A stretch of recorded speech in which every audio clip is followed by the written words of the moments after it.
Well, hello, everybody out there in podcast land. Thank you again for joining me for the Get Happy podcast. Let's do this. I am your host again. I know it's me again, Rudrani Devi, and I'm so glad you're listening, especially because my next guest, oh my God, is one of the kindest, most beautiful beings, like truly, authentically, that way, just being herself, the Miss Georgia Watson. She is also a certified facilitator of access consciousness. I know she's also a relationship done different facilitator. And I know so many other things. So without further ado, please, Georgia, tell our listeners who you are, what you do, who you be, all the things. Yay. Thank you so much for having me, Rudrani. I'm looking forward to the conversation. So I think like many of us, I've just been exploring being alive in the best way that I could, like trying to collect as many tools as possible, diving into tons of experiences, some of them working out, some of them not, but all of them contributing to the awareness that I have. And somehow this dance of being alive, it's like, oh, you know what? I thought I shouldn't have been in that situation. And then it turns out that one piece of information I got contributes to a greater future. So my point of view, which is also something that I heard from Access Consciousness, is consciousness includes everything and judges nothing. And every single day that I get to be just a little bit more congruent with that, a little bit more of me with like not judging, then that's a happy day for me. So I'm excited to explore Get Happy with you. I love it. Yeah, I'm kind of coined as the Get Happy lady, which I guess I could be called worse things. I sure have been. I've been called much, much worse. You know what I love? I want to touch on something that you said, because a lot of times if people are having sort of a cranky pants day, they're like, well, how can I be happy when this is going on? And you're like, sometimes it turns out the way I think it's going to, or sometimes it doesn't, and it's still okay. Can you speak to our listeners a little bit about that? Because that's a very different point of view. Yeah, well, I know all of us have had days where we wake up and it's almost kind of like we're in the back seat of our lives a little bit. Like you can be aware of other people's thoughts, other people's feelings, other people's emotions. You might know that someone else is having a hard time right now and you're really connected with them and you care just to bits about them. But you can't. Yeah, but it's almost none of us have done that, Georgia. Yeah, exactly. But it's almost like you can't distinguish where your happy is from what they're going through. And one of the more unusual parts of my journey is about 8 years ago, I started exploring being a dominatrix. And I chose that coming out of a relationship where I totally felt like I didn't have myself. I didn't have choice. I had someone else telling me what to do, but me willingly turning to him to say, what should I wear? What should I this? How should I be? And so I flipped that whole thing on its head after a while because I was like, F that. I want to find out what's true for me. Let me try this other extreme way. I love that. What an extreme. So you guys listening out there, yeah, no judgment, but wow, your willingness to go from one completely different reality into creating your own. And sometimes that's what we do when we realize something, like we're like, okay, this might work. Let me throw myself into that totally. Okay, that didn't work. Let me try the other side. I don't believe, I mean, we can always end up finding something kind of in the middle, but I don't believe in trying to make yourself balance. Again, if you're looking at consciousness includes everything and judges nothing, trying to stay balanced, how much judgment does that actually take? So when we're talking about having hard days or easy days, let's let go of that idea that we're actually supposed to stay in the middle. And then I brought the whole dominatrix thing up because sometimes it's actually like we're being dominated by the thoughts or emotions that we have going on in our lives. But what if we allowed our happiness to dominate us and those around us? I love that you said that. You know, Dr. Dana said several times, who's the co-founder of Access Consciousness, y'all. And he said, several times, if you're not waking up joyously happy, which is your true state, then you're not being you, and who are we being when we're choosing to be cranky pants? Our thoughts, feelings, and emotions are designed to take us out of being who we truly be. So, I always think of that. If I wake up and I'm not me, I'm like, okay, Did somebody enter into my body? Am I picking up on somebody else's feelings and all of this as well, you know? Yeah. So Well, what we if we are. could make Oh, yeah. happy or sustainable? What would it take to choose Totally. that? Yeah. And who we are is is like a function of that is us being aware. And if we think of ourselves being this like a radio tower where we're receiving tons of information all the time, there's actually nothing wrong with being aware of other people's stuff that's going on, the stuff that's going on in the world. You might have an area that you're passionate about that you want the world to change. And sometimes that can almost feel like a weight or something heavy, but you are particularly attuned to certain vibrations, certain people, certain areas that you know about that other people just pass by. They don't even consider as important or needing to be addressed or given some extra love. And if you walk by, whether it's like a flower or a whole area of the world that you know needs to be different, like what if you actually being aware of that isn't a weight on your shoulders, but more like something that you have a unique gift that you can apply you to that can actually begin to change that. So it kind of flips it on the head. Instead of being something that we're the effect of, something that we're actually transforming just by thinking about it for a moment, just by being present with it. Our beings are so massively potent and powerful. True story. And it's that piece about acknowledging it, you know, okay, so I picked up on this. How cool that I can actually do that and not have a point of view about it. Totally. Acknowledge it and go, okay, so that's what's going on in the world. That's what I'm picking up on. That's not me. Who Yeah, do I choose to be now? This exactly. information, you know? Yeah. Very cool.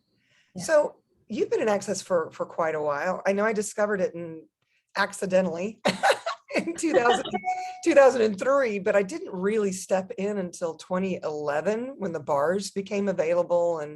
You guys, we've talked about Access bars several times, I know, but just a quick reminder, if this is the first podcast you've happened to find, or you're a big Georgia fan, and so you found it that way. So, you know, the bars are 32 points on the head that if you touch them in different groupings, it's like an erase button for the thoughts, feelings, and emotions you've either aligned and agreed with or resisted and reacted to. Yeah. So it's kind of like pulling all that off your system. And as Gary Douglas has said to us many times, the founder of Access Consciousness, and it's his fault we're having this conversation. Thank you, Gary Douglas. You know, it's a matter of the worst thing that can happen is you feel like you've had the best massage with your clothes on. And the best thing is, hey, guess what? You get to be more of you. So I love that. So how did you discover Access? Did you have an Access story? Did someone pull you in? I'm just curious to know Yeah. what that's about. I had always been looking for what would get me more of me, but I didn't know really what that was. And we're all on this wonderful, wonderful journey of being alive. And there were times where it just being alive seemed really hard, and I had a lot of anxiety. And like I said, I was in a relationship that wasn't working, and I tried a bunch of different meditation techniques, and some I really, really committed myself to.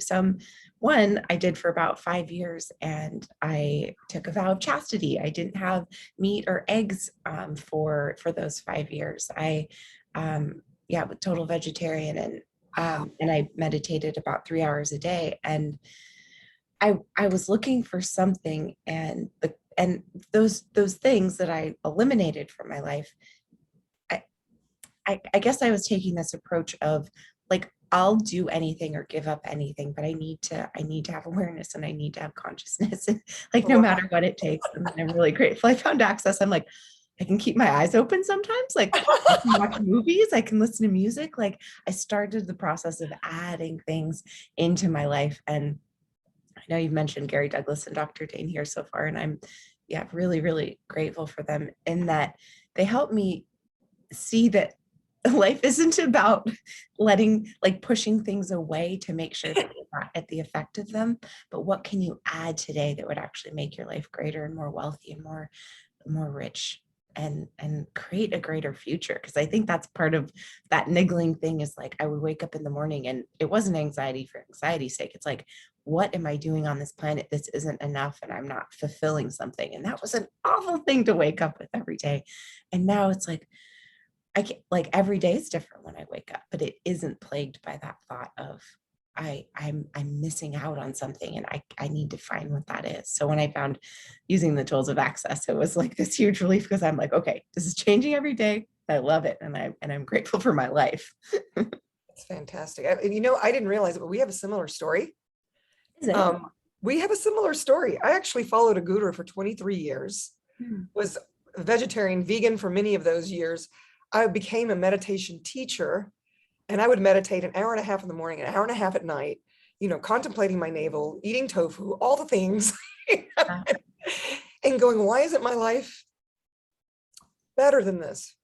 Yeah. What can I do to create and generate something better than this? I just wasn't. The only time I actually felt good is if I was in the woods, or meditating.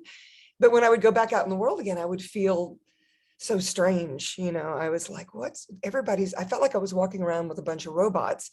And then the realization I had later after meeting Access is, oh, I was a different kind of robot. I see, judgment there. I was such a superior asshole. Jordan's like, you have to meditate and you have to have your fingers in these mudras and, with pretzel legs and the whole thing, just impaling people that they were so painfully uncomfortable trying to meditate in the class, it's like, Totally. and then Access comes along. But what was it that actually pulled you into Access? Did you find something on YouTube or? Yeah, I mean, I had about 10 unsuccessful businesses at the time. So I was like joining all the women's summits for like how to have like a, I don't know what the wording was at the time. This was about 10 years ago, but like how to have like a vibrationally compatible like business or whatever it was. But I would go anywhere and look for anything because if it matched something that I knew. Oh, I was also listening at in evenings. I was listening to this amazing show called Coast to Coast AM. This talked about like paranormal stuff and like anything that was kind of out there. Like I wasn't believing everything that I heard, but I knew there was stuff out there that I needed to become aware of that I hadn't found yet. So I would search all over. And then it was amazing, like maybe 5 years ago or so, Gary Douglas was on Coast to Coast AM. So I wonder who's out there in the world that may have been listening that maybe found that tool if it worked for them. But I just love the shows and like yours, Rudrani, where you present different possibilities. And if you gain even one little pearl of awareness of something, and you take that and remember that in a moment where you're having a rough time and then use that and your life is a little easier. I mean, that's like, to me, that's what success is. I'm just so excited by these crazy people who are having conversations like us. Yeah, I call myself a happy idiot all the time. And it's a true story because, how could I possibly be this happy during this time when the world is completely upside down? Because we're talking today, it's 2021, August something. I don't remember the date now, but here we are. A lot has happened. A lot has changed in our world. And it's made a lot of my friends uncomfortable. I've lost a few friends during COVID, and that's been okay. Yeah. My family doesn't get me at all. I mean, I'm one of 6 children and I am my mother's caregiver also.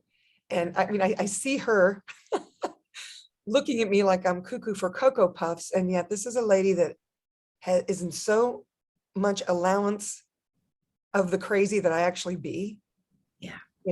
And I'll hear her talking to my siblings on the phone and, oh, she's working so hard and she's doing all these things. And then when I talk to my siblings, like, what is this weird shit you're doing? We caught this podcast and you're talking about, how does it get any better than this? What does that mean? And, it's like, I'll do acronyms and my brother's trying to figure them out. And he's like, so, what does this mean? And all the stuff. And no matter what I say, they may not get it. Yeah. And I'm okay with that. I know I have a lot of friends that, they've got to be right with their families.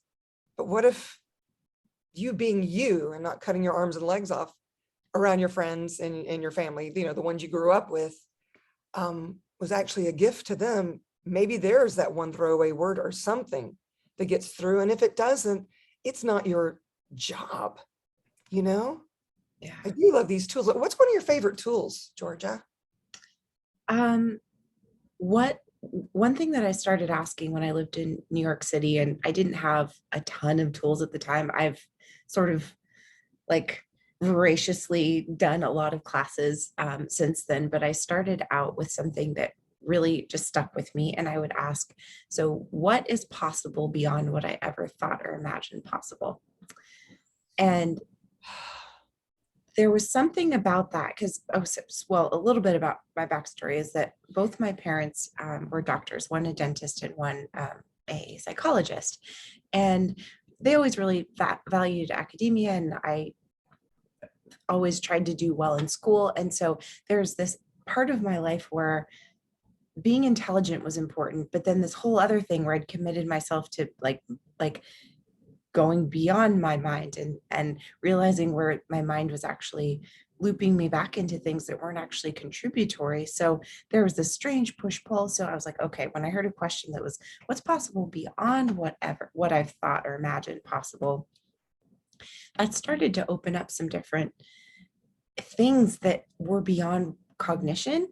And Right. that was exceptionally helpful and still helpful to me to this day, asking that and not looking for what the answer has to be, but really kind of allowing that space of, okay, wait a second, reminder, there actually are things beyond what you could even imagine, which is thrilling.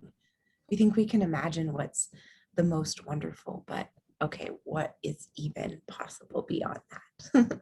It's like you're giving yourself permission to have an adventure that you're not even aware of yet, but you know Exactly. it's possible. One of my favorite things to say is, what can I be to create and generate my life beyond the beyonds of this reality? That is like one of my, I'm not home right now. George and I are both in Chattanooga, Tennessee, down the road from where I live in good old Nashville. And we just finished this energetic synthesis of being class with Dr. Dane here. So we're both in hotel rooms, as you can see. Usually every morning I'm getting in my hot tub, communing with the earth. And that's one of the things I always say, or who or what are we today and what glorious and grand adventure are we going to get into? And then this space of, hey, what is possible beyond what I ever imagined? Absolutely. And I love that you talk about that adventure because I think that's come up several times in our conversation so far. Like being alive is this wonderful adventure. And sometimes we have this idea that if you're exploring or you're going on an adventure, you don't know where it's going to go. But what if you actually go explore and bring your awareness with you? It's not about choosing into something that you don't know what it's going to be and then being surprised by what life delivers. What if you actually know way more than what you've ever considered? Because sometimes you have that niggling thing where it's like, oh, I kind of knew that.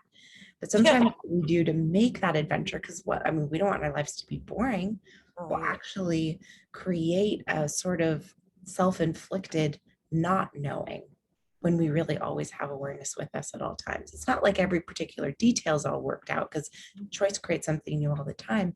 But if you actually bring your awareness with you on this exploration, then we don't have to be surprised by some of those things that might shock other people.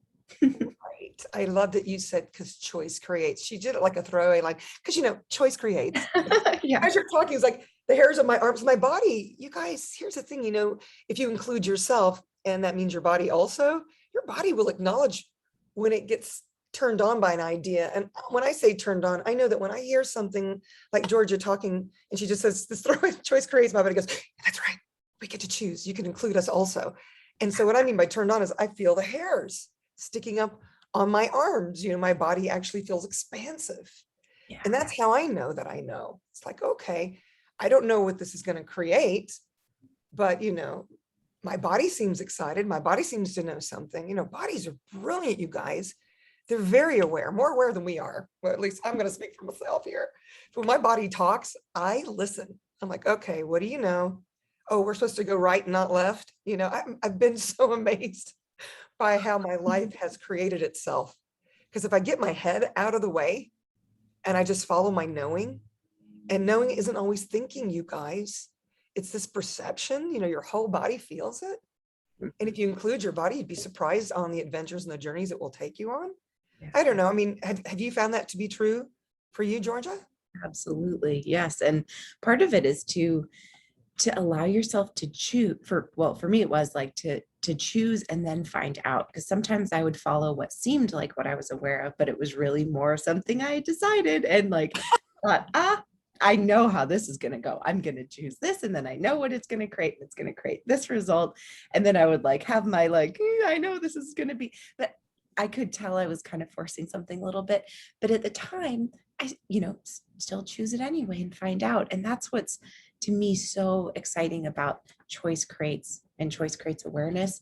It's like those words, those are tools from access consciousness or little awarenesses. But the thing is to not have to prejudge what something's going to be and to find out and then use that information later. You'll never have to make that same choice again. So even if something turns out kind of not how you hoped, there literally, I know what literally means. There's literally no wrong choice. Literally. Yeah, you can't make yourself wrong. It's like, you guys, you're not wrong if you make a choice that doesn't have the outcome that you thought it should have. It's being willing to take that step, even if it doesn't turn out the way you think it's going to. I mean, I can tell you many times where I have decided something versus when I have followed the energy that didn't make any sense to anyone else. And even that may not have made sense, but when I look back on it later, I'm like, oh yeah, it led me to this person, or it led me to this class, or it led me to this outcome that I would have never chosen cognitively. But once I got out of my brain and just followed my knowing, it turned out to be a different kind of adventure that did create more for me. And choice does create, you guys. And even if it creates crap, and that's okay too. You're not wrong for creating crap, so very interesting. Very interesting. So okay, so we've talked a little bit about the tools, but I'm still curious. So what was the first class? Because you you mentioned Coast to Coast, which now I'm gonna have to go check that out. I imagine that's another podcast. I Or don't know something. if it's still on anymore. It was on at like 2:00 in the morning, I think, when I was listening. Oh my Like a goddess. late night thing. It might still be on, but I think it's actually been through different iterations of Gotcha. But yeah. that's how you met the fabulous Gary Douglas. And I he must know. have said something that pulled you in. Well, there were a lot of things that I was looking into at the time, but I did find a bars class. And so I started taking doing the bars class. And I did that one not necessarily because I wanted to learn that relaxation technique. I actually didn't realize how much it would end up contributing and being a pretty big part of my life. But I was really looking to get to the foundation, which were the tools of access consciousness. Like I wanted to actually find out all these things. And that was, ooh, that foundation class was one of the most challenging things that I have ever done. It absolutely challenged the foundation of what I had built my life on, and it was extremely uncomfortable. And it was almost like everything that I thought at the time, it presented something that seemed like the opposite.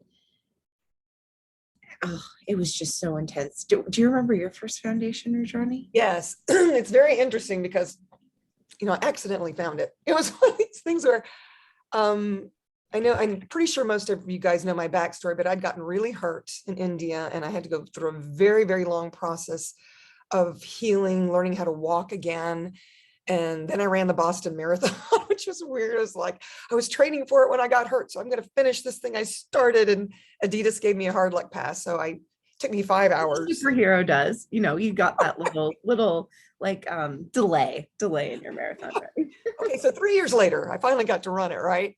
And then Wow. when I got done, I was like, is this all there is? I had written my first book, Soul Survivor, about what had happened in India. And then I went to the beach after running the Boston and wrote a second book called For the Love of Running, which had everything to do with, okay, now I have come full circle and life's great again. And it still felt like something was missing. And this was in 2011. And I had remembered my first glimpse of access consciousness, where Gary Douglas was channeling in a friend of mine's house. And Dane was just a student then. But it stuck with me. I ended up trading with a woman there. She would do my bars and I would channel for her back when that's what I was doing. And then I was like, there was this really weird statement that I used to use, and it was like 2.5 pages long, that would help me unwind all this stuff. And it turned out to be the clearing statement. And I won't go into the details of that right now, you guys, but if you're interested, you can go to www.theclearingstatement.com.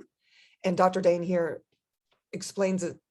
He's so well versed in it that I'm not even going to take the time now to do that. And I'll make sure the links below as well. So here I was, I'm teaching a tapping class, but only one person has signed up, which was very unusual because tapping was the thing at the time. And I was getting asked to teach this class in all these yoga studios and all the things. And so I'm trying to process, failing, trying to process all this. And I remember this clearing statement. I'm going, where is it? Where is this thing? Well, I'm a very pragmatic ADD, ADHD kind of gal. And I was like, I know I wrote it down. I know I put it somewhere. And Georgia, I looked in the file and sure enough, there it was. It was called The Clearing Statement in a manila envelope. And I pull it out and then I get online and there's all this stuff with YouTube. And now they've shortened it. And now you can just say pod and poc. But I was like, okay, that bars thing, I used to get that run like every other week. And that woman had moved. I wonder if I can find it. And it turns out that down the road in Franklin, Tennessee, which is like a 40-minute drive, this woman was teaching bars, foundation and level 1, which is now foundation level 1 is now the bars class. Well, I'm reading up on foundation. It was the same thing. I went, I don't know if I really need another modality in my tool belt. I mean, I do tuning forks. I do, the tapping, all the things, I'd studied life alignment technique for years. And I had some celebrity clients. I was like, I don't really need this bars thing, but this foundation thing sounds really interesting. But it was the same weekend I was supposed to teach the tapping class. And so I find the clearing statement. I'm like, okay, so what's right about this? Only one person signed up. That's going to be pretty easy. So I scheduled with them just to do a one-on-one with them. And I went to do the bars class and foundation. And then the bars class ended up being like, what the what? I was like, because the tapping, it would take me 8 to 10 sessions with somebody, whereas the bars, one session. I mean, I want it yesterday. I'm always that person that wants immediate satisfaction.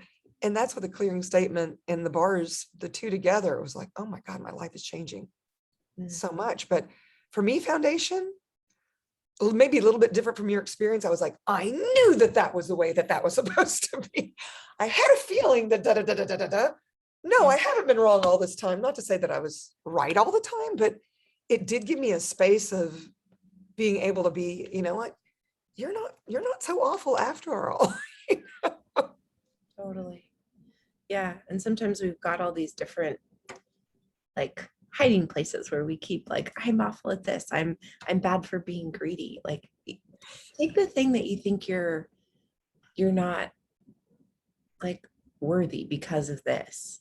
Yeah. And then look at that. Is there actually a gift in that? Like that's the part that was really, really different for me in foundation. Like even just that idea, because I take at this time that I'd taken the foundation, I had taken this vow of chastity, still doing the meditation. So this idea Wow. that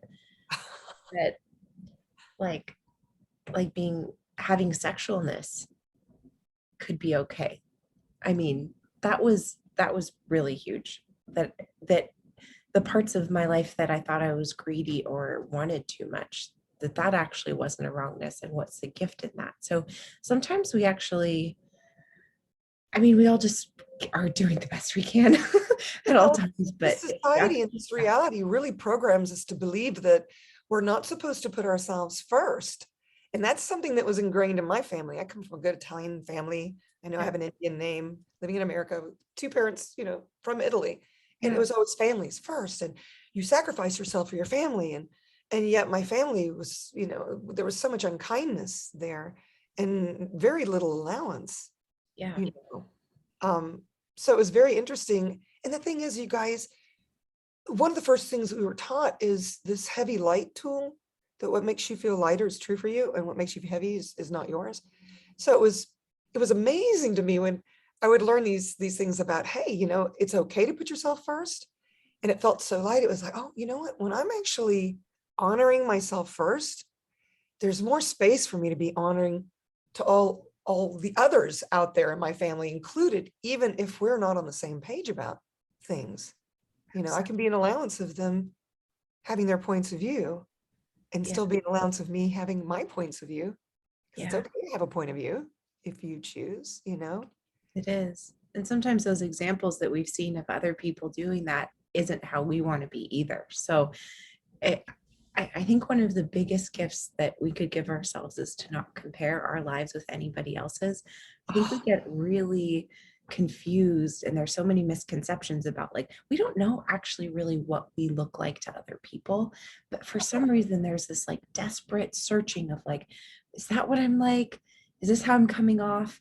But I really do think one of the greatest gifts that we can give ourselves is to stop trying to look at ourselves through other people's worlds. And if you use that like as a guiding light, that what Johnny was talking about is like, what's light for you is true, and what's heavy either doesn't apply to you or is a lie. It's like, oh, and then not that with not having to reference how other people see you. I mean, that might be damn near total freedom right there. I don't know. Let's see. Girlfriend, I feel you. I mean, I think that's what this joy and exuberance and happy that I can honestly say I'm authentically being is about that freedom when because we shackle ourselves, you know? I mean, I know the society has been entraining us for a very long time Yeah. to be robots. Hey, you know, this is the way it's always been done. So you can't possibly step out of the box or consider anything different. I mean, look at you from, you know, being vegetarian and all the meditation to be a dominatrix. And that seems like a really full circle, but you know, it's like following the energy to get to know who you truly be without apology. Yeah. You know, being willing to lose people. That was a big piece when I remember Gary saying that. He was my very first Get Happy podcast guest, by the way. Oh, hey. I know, he's What so an honor. sweet. November 11th of 2020. It's funny that that sticks with me, but that was the very first episode. Wow. And he was saying, you've got to be willing to walk away. Yeah. You got to be willing to go your own. And Yeah. then something kind of amazing happens because you don't have this need to be followed or, you know, to be a persona. Yeah. You know, I think about what Dane has said. It's like, you know, you were born on the planet. If you were born on the planet and there were no other people, who would you actually be? And I remember taking that to heart. I walking into my closet and going, okay, would I have actually picked out all these high heel shoes? And it's like I have a million pairs of Converse, well, literally a million, probably 30 pairs, 20 to 30, I don't know. And then I have all these high heels. I have more shoes and bags than I do clothes. I'm not sure what that's about. That's Would amazing. I have actually chosen that? I have a thing for jewelry. Would I have actually chosen that? And so I went through this whole thing of trying to decant who I truly be and what I would actually choose. And I found that there were a lot of things that I thought I was supposed to choose, Yeah. but I could let go of. Yeah. And there was such a freedom in it. And people are one of those things, people out there that you can let go of. You know, I had a best friend for a very long time, and one day she was really wanting to go down the rabbit hole, and not that I wanted to facilitate her, but I just didn't want to go there with her. Mhm. And it really pissed her off. And you know, so I let her go. I was actually relieved when she stormed out and, you know, threw a few F-bombs at me. The whole thing, and I was actually, she's a lot of work. My life's going to be easier now.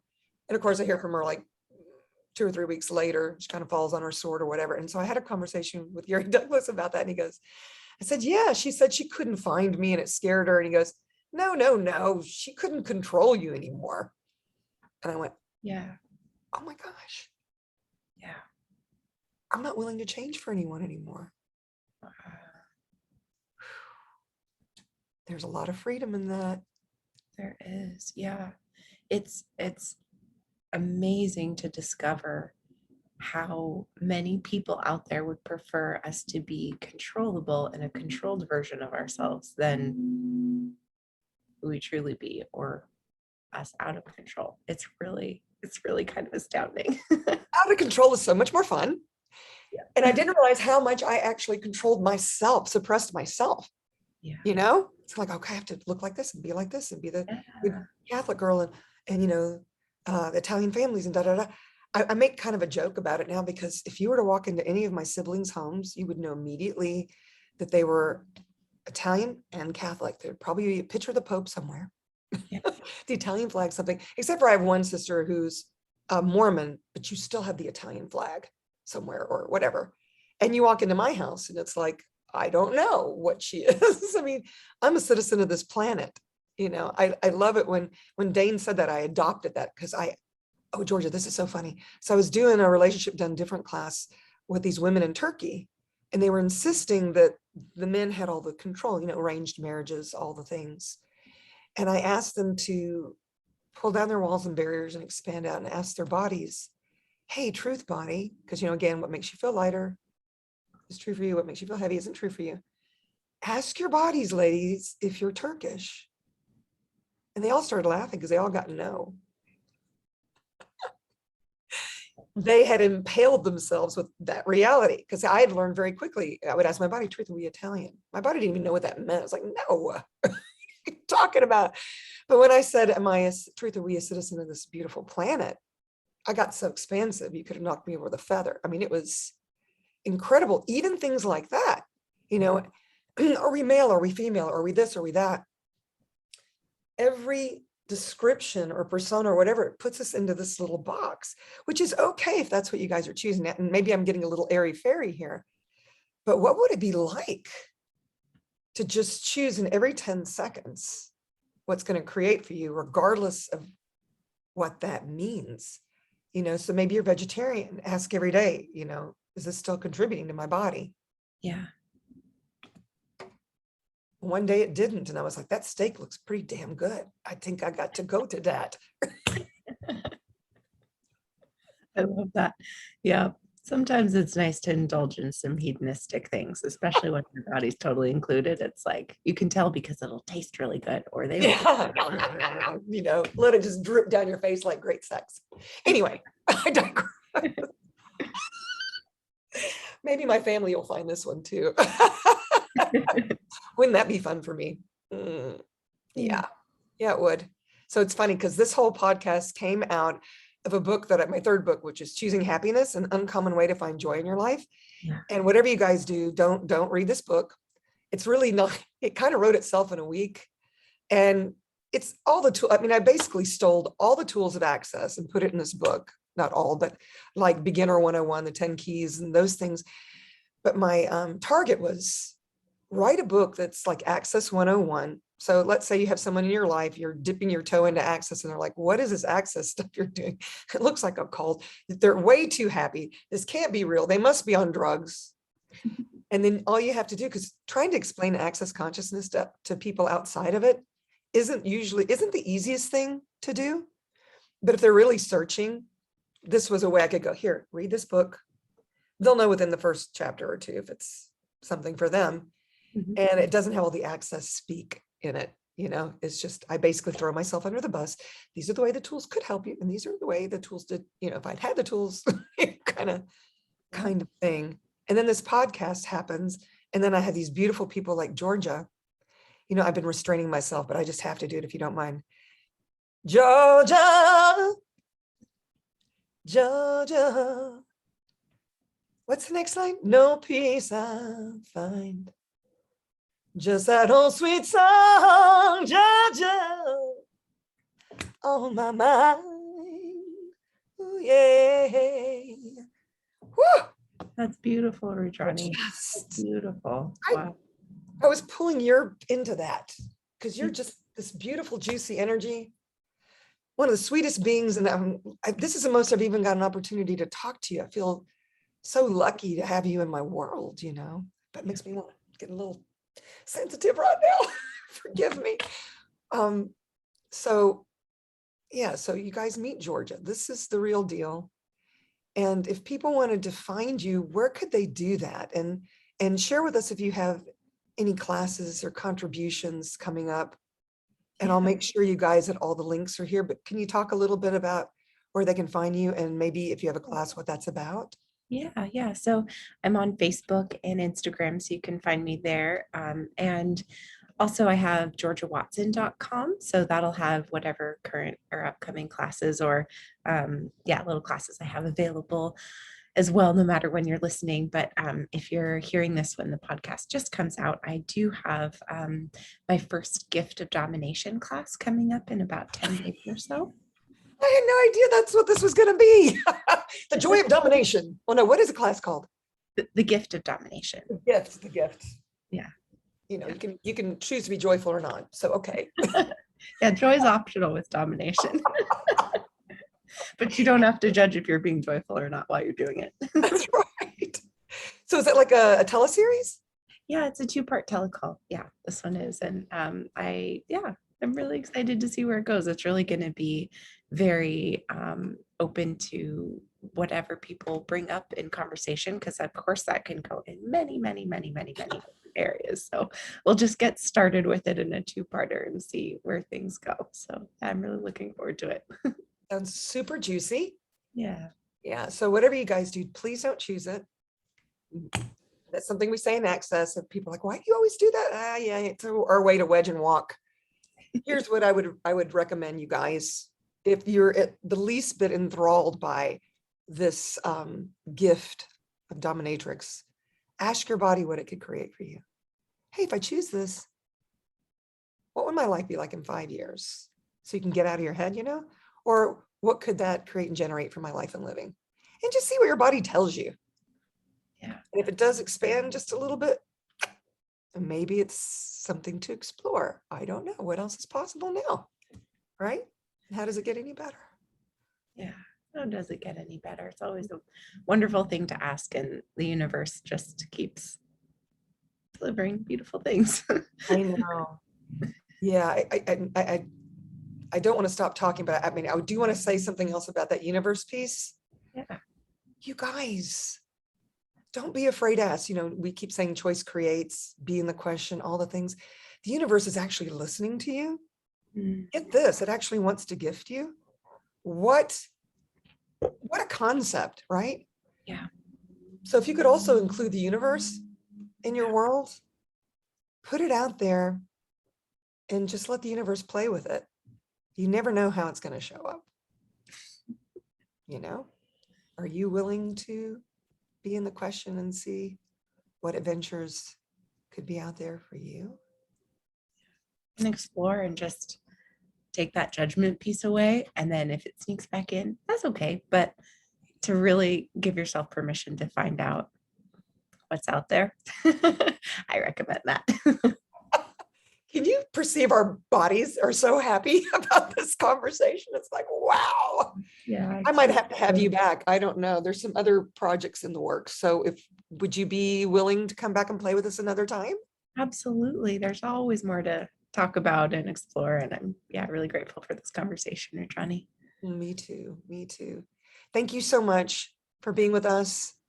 And if you guys like this conversation, there's a button down there where you can subscribe, or maybe someone that this conversation can be a contribution to, and please share with them. And again, thank you so much for listening, you guys. And until the next time, ciao, ciao for now.